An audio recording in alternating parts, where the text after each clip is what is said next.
अस्सलाम वालेकुम वरहमतुल्लाहि वबरकातुहू।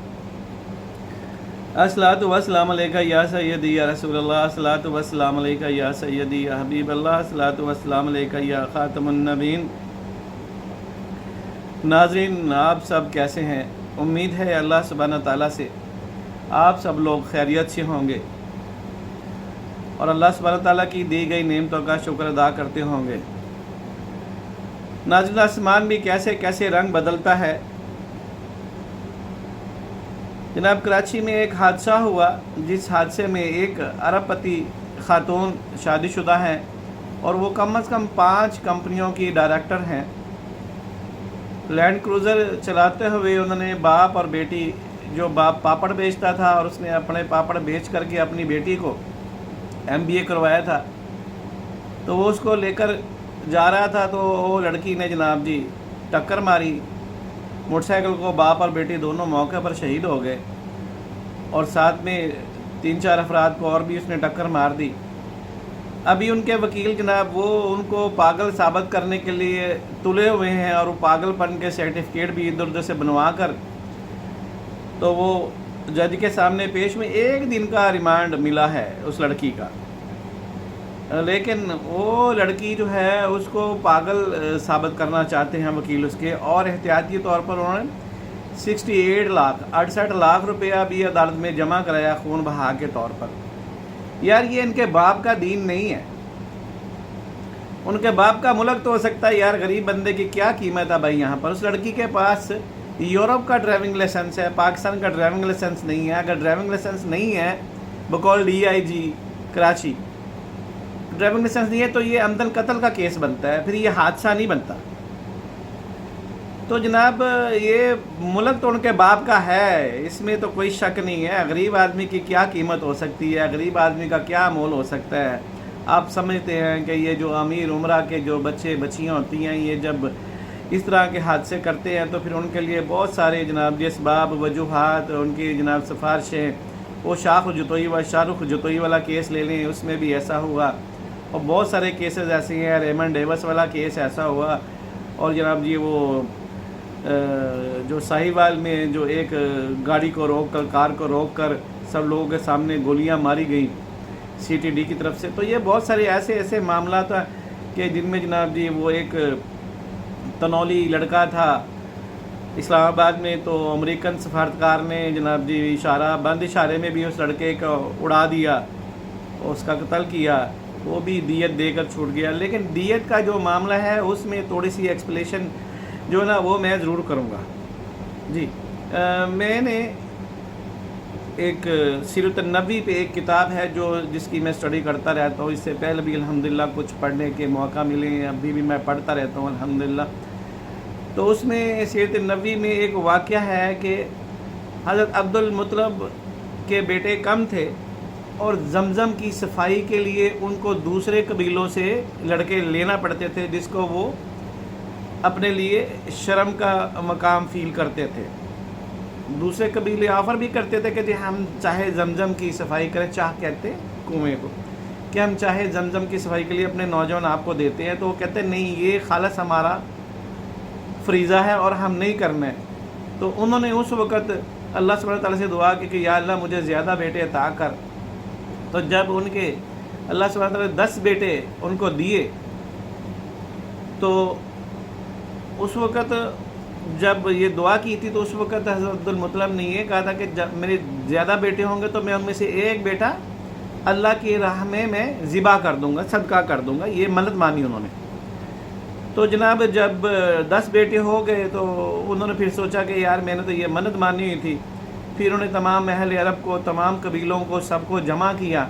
सबको जमा करके बताया कि मैंने ये जो है ना मन्नत मानी थी, अब मैं क्या करूं। तो एक बेटा जो है मुझे कुर्बान करना पड़ेगा। तो सब ने कहा ठीक है जी, आपका जो निज़ाम राइज है वो तीर वाला, तो तीर जो है उनका निशाना लगाएं और बेटे का नाम लिखे। तो कम अज़ कम 3-4 दफ़ा जो कुरा था वो हज़रत अब्दुल्लाह बिन अब्दुल मुत्तलब का नाम ही निकलता था। तो उस वक़्त हज़रत अबू तालिब जो नबी पाक सल्लल्लाहु अलैहि वसल्लम के चचा थे, हज़रत अब्दुल्ला के भाई थे, उन्होंने कहा कि नहीं जी, मैं अब्दुल्ला को मैंने ज़िबा नहीं होने देना, इसकी जगह पे आप मुझे ज़िबा कर दें या कोई और तरीका देखें। तो अब्दुल्ला मुझे बहुत प्यारा लगता है, मैंने इसको नहीं ज़िबा होने देना। भाई की मोहब्बत भाई पे गालिब आ रही थी। तो हज़रत अब्दुल मुत्तलब भी हज़रत अब्दुल्ला से बहुत प्यार करते थे। तो फिर उन्होंने लोगों से मशवरा किया, भाई मैं अब क्या करूँ, मुझे रास्ता बताओ। तो उन्होंने कहा जी एक कहान औरत है, तो आप उसके पास जाएं, वो आपको कोई तरीका बताएगी। जब उस औरत के पास गए तो उसने कहा जी खून बहा कितना है? उसने कहा जी खून बहा 10 ऊँट है। तो उस औरत ने कहा कि हर बार कुरानदाजी करें, जितनी बार हज़रत अब्दुल्ला का नाम निकलता है उतनी ही बार आप 10 ऊँट बढ़ाते जाएं।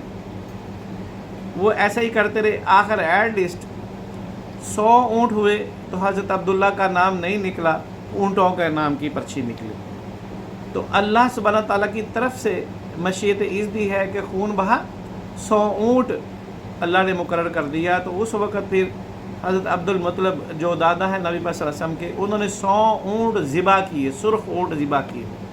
और पूरे अरब को कितने दिन तक जनाब जी फिर ये ज़ियाफ़त चलती रही, ये तोशा चलता रहा। तो इस तरह हज़रत अब्दुल्ला बिन अब्दुल मुत्तलब जो नबी पाक सल्लल्लाहु अलैहि वसल्लम के बाबा, तो उनकी जनाब जी अल्लाह पाक ने जो वो ज़िबा होने से उनको बचाया। तो फिर हज़रत अब्दुल्ला जो है उनकी जब शादी का मामला आया तो मक्के में एक बहुत खूबरू औरत थी। हज़रत अब्दुल्ला जब उसकी घर के करीब से गुज़रते तो वो आवाज़ देती थी, अब्दुल्ला आओ मेरे पास। तो वो कहते हैं मैंने नहीं आना। अब्दुल्ला आओ मेरे पास, वो कहते मैंने नहीं आना, वो नहीं जाते थे। जब हज़रत अब्दुल्ला की शादी हज़रत आमना से हो गई तो शादी के 2-4 दिन बाद उस गली से गुज़रे, फिर उस औरत ने आवाज़ दी। तो अब्दुल्ला कहते हैं हाँ भाई बताओ, अब मैं आऊँ?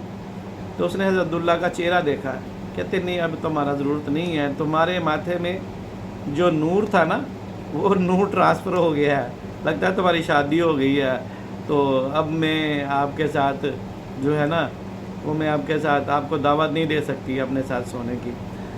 तो वो बहुत सियानी औरत थी, उसने नूर जो था नबूवत का वो उसने देखा था, उसको पता चल गया था कि शायद कोई ऐसी बात है। फिर जनाब हज़रत अब्दुल्ला को उनके बाबा ने मदीना शरीफ भेजा खजूरें लेने के लिए, एक रवायत ऐसी है। तो उधर उनका मक्की और मदीने के रास्ते में उनका इंतकाल हो गया। तो उस वक्त कहते कि यहाँ तो नबी पाक सल्लल्लाहु अलैहि वसल्लम की उम्र 2 महीने थी, यहाँ नबी पाक सल्लल्लाहु अलैहि वसल्लम पैदा होने वाले थे, यानी इसमें कुछ पक्के शवाहिद नहीं हैं। कुछ कहते हैं कि नबी पाक सल्लल्लाहु अलैहि वसल्लम की पैदाइश से 1-2 महीने पहले उनकी वफ़ात होगी, कुछ कहते हैं कि नबी पाक की पैदाइश के 2 महीने बाद उनकी जो है ना वो वफ़ात हुई हज़रत अब्दुल्ला की। तो नबी पाक सल्लल्लाहु अलैहि वसल्लम इंतहाई छोटी उम्र में कह लें या 2 महीने उनकी उम्र थी तो वो यतीम हो गए। तो उसके बाद बवसीयत हज़रत अब्दुल्ला उनकी जो कफ़ालत थी वो हज़रत अबू तालब के ज़म्मे में आई। हालांकि हज़रत अब्दुल मुत्तलब भी उनकी कफ़ालत करते रहे और बहुत मौक़े पर वो उनको एक मुनफरद मकाम देते थे। हज़रत अब्दुल्ला और हज़रत अब्दुल मुत्तलब ने ही नबी पाक सल्लल्लाहु अलैहि वसल्लम से कफ़ालत की। और एक ख़ातून जिनका नाम सवीबा, अम्मा सवीबा, जिन्होंने अपना दूध नबी पाक सल्लल्लाहु अलैहि वसल्लम को पिलाया और उनका दूध हज़रत अमीर हमज़ा ने भी पिया।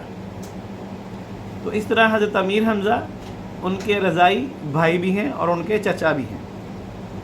बात थोड़ी सी इधर से इधर आ गई है लेकिन थोड़ा बयान करने में मज़ा आ रहा है। तो हज़रत अमीर हमज़ा नबी पाक सल्लल्लाहु अलैहि वसल्लम के रज़ाई भाई भी हैं और उनके चचा भी हैं।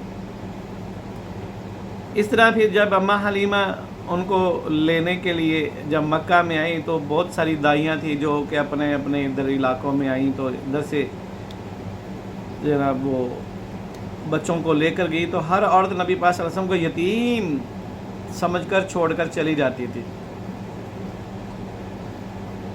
कि ये यतीम का दादा क्या देगा हमें। تو جب سب عورتیں بچے لے گی تو ایک بچہ بچا تو ایک ہی دائی بچی ہے، حضرت اماں حلیمہ۔ حضرت اماں حلیمہ نے اپنے خاوند سے کہا کہ دیکھو بات یہ ہے کہ خالی جانے میں تو کوئی عزت نہیں ہے، کیوں نہ ہم اس بچے کو لے جاتے ہیں۔ تو جس گدھی پر وہ سوار ہو کر آئی تھی بیس کیمپ سے، کیمپ لگائے تھے شہر کے باہر، اور جو گھر تھا وہ تو آگے تھا نا ان کا،